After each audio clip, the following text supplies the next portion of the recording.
Hi and welcome back to Knits, Hooks, and Needle. My name is Ashley. Thank you for coming to my channel. I'm continuing on with the Nostalgia Baseball cross stitch today. And as always, it's a 10 by 16 on a 14 count 8 of fabric with cotton floss. And also the kit has 39 colors. I do a 2/2 mainly of the Danish method with a few stitches of the English method. And continuing on with some parking and the occasional quarter stitch.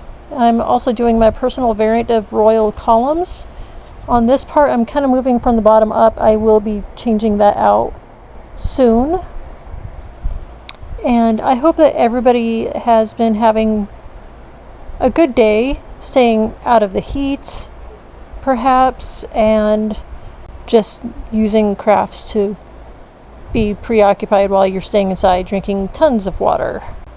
So please remember to like, subscribe if you are new, like if you are a returning viewer. I do want to say that this one's actually more like a half video due to the fact that at one point I was doing stitches out of frame and I didn't realize it till I was editing to make sure that all the bumps and stuff from my camera weren't as visible while you're watching. So I will have to add more of that tomorrow. I am so sorry that I ended up going out of frame. So have a great day.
Today I know that this video was extremely short compared to my other previous videos. Tomorrow I will return with the project more centered so that you can see everything. Again, stay safe out in this heat. Like, subscribe, and comment what you might be working on today, or if you're in between projects and what your last finished project was. And I will see you in the next video. Bye.